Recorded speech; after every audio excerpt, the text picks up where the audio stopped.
Hey friends, this is the Mrs. Volpe from Our Half Acre Homestead, and today I'm canning shredded zucchini.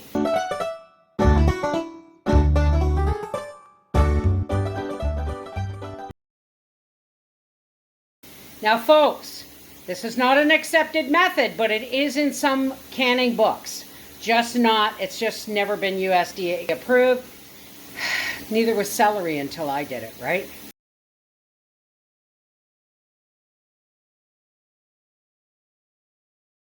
So, first, I have to peel and shred that mountain of zucchini and this as well.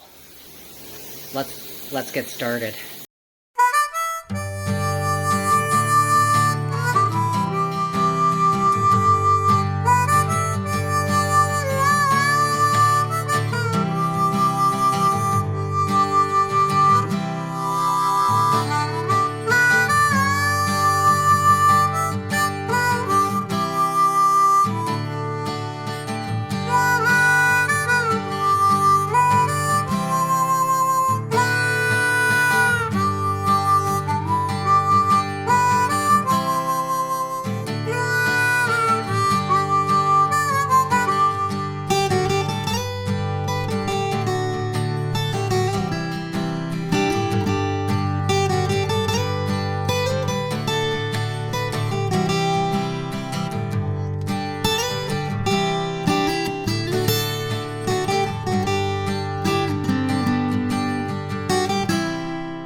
Got my canner ready. This is my big one, and it's got cold water and a shot of vinegar in it because we are cold packing our zucchini. Here's our jars, our lids, washed and rinsed, our shredded zucchini, our salt, and this is going to be pretty easy. Now I'm using this. This is my meat plunger for the meat grinder to pack my jars. You really kind of want to pack them down pretty good. Okay. So I'm going to, there's no water. Now this is not called dry canning, it's called dry packing, okay? Actually, I'm going to use my scoop for this because it gets stuck to my hands. And you want to pack it down pretty good and solid. You don't want it too solid, but you know, this is going to make its own water. Now I have to tell you, this is not recommended in the USD books, but it's a vegetable, folks. It's a vegetable. And we're going to pack this right to a 1/2 inch from the top. Like that. We're going to put in just, and I mean, whoops. Goodness gracious, I'm firing stuff all over the place.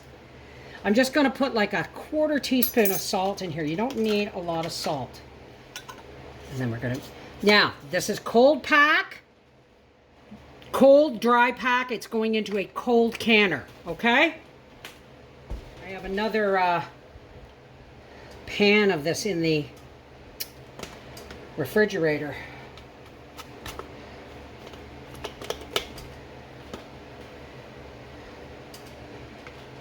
This is kind of like dry packing cooked hamburger. You never raw pack cook hamburger though. There is no USD, whatever it is, approval for canning zucchini at all. You know why? It's just because no one ever did it. It was a fresh vegetable. You know what? I didn't wipe my last can, did I? Almost didn't do it right. Let's do that again. Drop that back in the water. Wipe. Always, always. Wipe your rims with a clean damp paper cloth. Get that zucchini out of that water. We don't want it on the lid. And that's going into the canner. And I'm going to pack this down. Give it a 1/4 teaspoon of salt, maybe an 1/8. Zucchini doesn't need a lot of salt.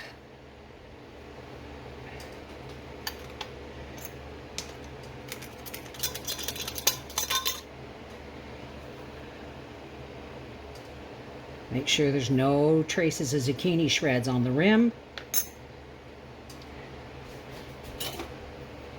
And into the canner these go.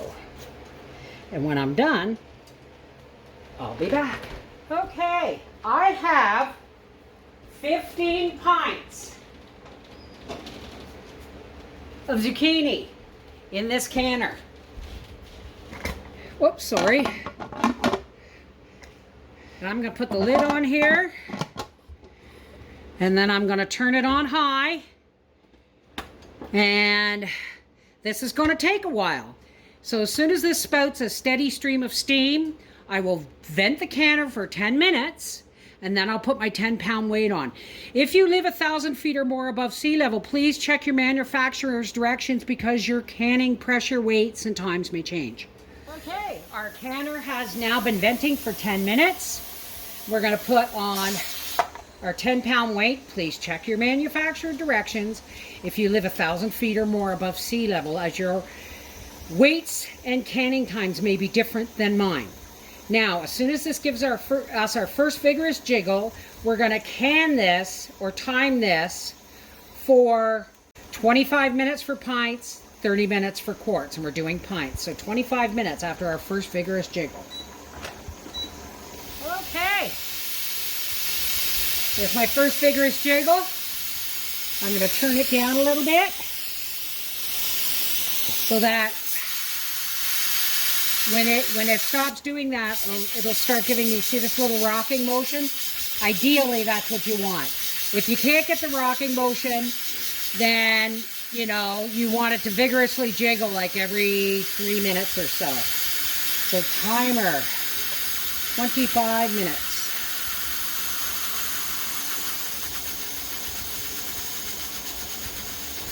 And there we go. We'll be back when this is done. Our timer has gone off. And now I'm going to shut this canner off. And I'm going to let it cool until I can comfortably put my hands on the sides and my bobble is down. Please don't try and rapid cool your canner. If you lift this too soon and depressurize your canner too fast, you'll siphon off liquid in your jars. So please, folks, letting it cool down cool enough that you can touch the sides is part of the canning process, okay? Yeah. Now I have another big pan of this. This is almost completely yellow crookneck squash. Now, some of it was too tough, but what I did is I peeled it and then I just grated down to the seeds. So this is going in the fridge till I can can it. As soon as that cools down enough that I can move the lid over, I'm going to can these 8 pints of yellow crookneck squash. Okay, I actually got 23 jars, but one of them broke in the canner, which occasionally happens. And this is what the yellow crookneck squash looks like. And this is what the zucchini looks like. One of these jars will do a large or 2 small loaves of zucchini bread. And in soups and casseroles, no one will ever notice, especially Howie. This is the Mrs. Wolfie from Our Half Acre Homestead saying, yeah, I might be a bit of a rebel, but I did it. And that's 22 more jars in the pantry. Take care, God bless.